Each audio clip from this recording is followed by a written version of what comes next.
The press conference for the highly anticipated boxing match between Terence Crawford and Canelo Alvarez was supposed to be a respectful affair, a showcase of two elite fighters setting the stage for a historic clash. Both had promised to keep the trash talk to a minimum, focusing instead on their mutual respect as true warriors of the sport. But promises in boxing, much like vows made in the heat of a press tour, are fragile things. The event, held in preparation for their September 13th showdown at the Las Vegas Raiders Allegiant Stadium, quickly devolved into a heated exchange of words, bravado, and subtle jabs that revealed the intensity simmering beneath the surface. This wasn't just a fight, it was being billed as the fight of the century, a clash between two of the sport's most decorated champions, each with something monumental to prove.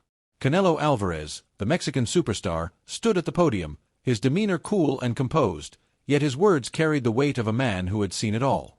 At 34, with 67 professional bouts, 11 world titles, and 27 world title fights under his belt, Canelo was the seasoned veteran, the man expected to carry the torch of boxing's storied history.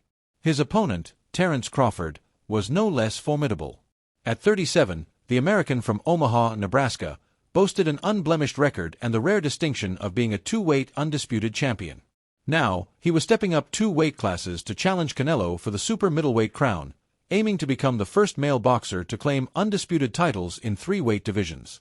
The stakes couldn't be higher, and the tension in the room was palpable. Crawford wasted no time setting the tone.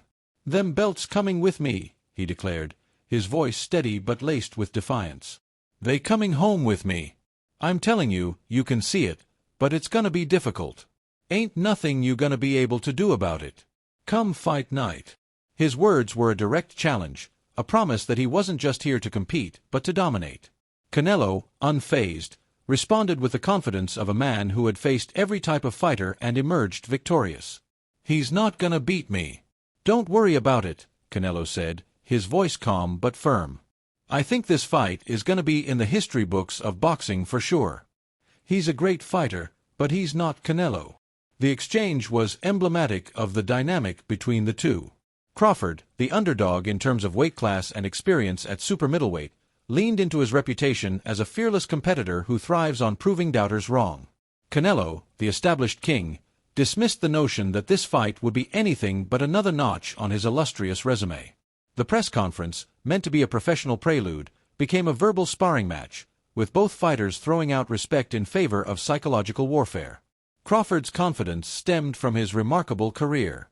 With 19 consecutive world title bouts and a perfect record, he had already cemented his legacy as one of the sport's greats.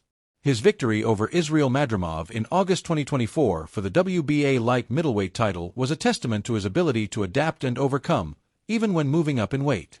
But this fight was different. Canelo, with titles from 154 to 175 pounds, was a different beast altogether. His experience, power, and durability made him a formidable opponent, one who had faced and defeated legends like Floyd Mayweather, Gennady Golovkin, and Miguel Cotto. Crawford, however, saw this as his moment, his chance to step out of the shadow of those who had fought in the era of Mayweather, Pacquiao, and De La Hoya. "This is my mega fight," Crawford said. "This is my moment." Canelo, for his part, was dismissive of the idea that Crawford posed a unique threat. "You don't look different." "Nothing different," he said, brushing off Crawford's claims of being a distinct challenge. "I'm different. You're gonna see." The back and forth was less about personal animosity and more about two fighters asserting their dominance, each convinced they were the superior talent. Canelo's confidence was rooted in his extensive experience, having made his professional debut at 15 in 2005, 3 years before Crawford even stepped into the professional ring. With 26 more bouts than Crawford, Canelo believed his ring IQ, power, and adaptability would carry him to victory. The press conference wasn't just about the fighters, though. A significant presence loomed over the event. Turki Al-Sheikh, the Saudi Arabian power broker who has become a central figure in boxing's recent renaissance. Al-Sheikh, the chairman of Saudi Arabia's General Entertainment Authority, has funneled massive investment into the sport, orchestrating high-profile fights and reshaping the boxing landscape. This fight, broadcast on Netflix and promoted by Al-Sheikh's new promotional entity in partnership with UFC President Dana White, was a testament to his influence. Al-Sheikh, who had dined with both fighters the previous evening, made it clear what he expected. No Tom and Jerry fights, no running, just pure, unadulterated action. "I want smashing face and blood," he declared, emphasizing that he wanted a spectacle worthy of the sport's top billing. Alshika's comments set the tone for the press conference, but they also raised questions about how the fighters would approach the bout. Crawford, known for his technical brilliance and ability to switch stances, wasn't about to be dictated by anyone's expectations. "I'm not gonna let somebody else force me or tell me how to fight," he said. "I've been fighting my whole life. I won't be running, but I'll be doing a lot of touching." His words suggested a calculated approach, one that would rely on his speed, precision, and ring intelligence rather than engaging in a slugfest with a naturally larger Canelo. Canelo, meanwhile, was unfazed by the weight disparity or the expectations placed upon him. "I've been in his position before," he said, referencing his own history of moving up in weight to face bigger opponents. "I'm not thinking about smaller or bigger. I always prepare myself for the best fighter out there. I'm a winner." His confidence was bolstered by his recent performances, including a victory over William Skull in May 2025 to reclaim the undisputed 168-pound throne.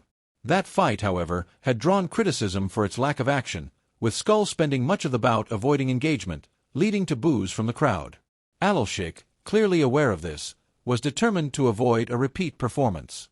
The press conference also touched on the broader context of the fight. Saudi Arabia's investment in boxing has been a double-edged sword, bringing unprecedented financial backing to the sport while drawing accusations of sports washing. Alshik, however, remained focused on delivering what he called the fight of the century. The event at Allegiant Stadium, with its 65,000 seat capacity, was poised to be a landmark moment for boxing, the first major event promoted by Dana White's new boxing outfit in collaboration with Alshik. The Saudi influence was undeniable, from the choice of venue to the high-profile media tour that included stops in Las Vegas and New York. As the press conference progressed, the fighters' personalities shone through. Crawford, ever the showman, rallied his fanbase with a call to suit up and bring their best to Las Vegas. He promised to make history, not just for himself but for his supporters in Omaha and beyond. "We're about to bring some more jewelry home," he said, his voice brimming with conviction. Canelo, more reserved but no less intense, thanked his fans for their unwavering support and promised a performance that would cement his legacy. "They know I always come to fight," he said. "I hope they'll be there cheering for me and enjoying the win." The question of a rematch clause or weight restrictions came up, but both fighters dismissed the need for such stipulations. Canelo, in particular, was adamant about wanting Crawford at his best. "I don't want no excuses," he said. "I want him at his best." Crawford, equally confident, didn't concern himself with the judges or the scorecards. "I can't focus on the judges," he said. "I've just got to focus on doing what I can control inside the ring and winning the fight decisively." The press conference wasn't without its lighter moments. Alshika's colorful analogies, including his disdain for Tom and Jerry fights, drew chuckles from the crowd. His insistence on having breakfast at the MGM Grand at 10 a.m. and dinner at Carbone later that evening added a touch of personality to the proceedings. But beneath the humor was a serious message. This fight needed to deliver, not just for the fans but for the sport's global audience. As the event drew to a close, the traditional face-off provided a final glimpse into the mindset of both fighters. Canelo, stoic and unyielding, stared down Crawford, who met his gaze with a slight smile, exuding confidence.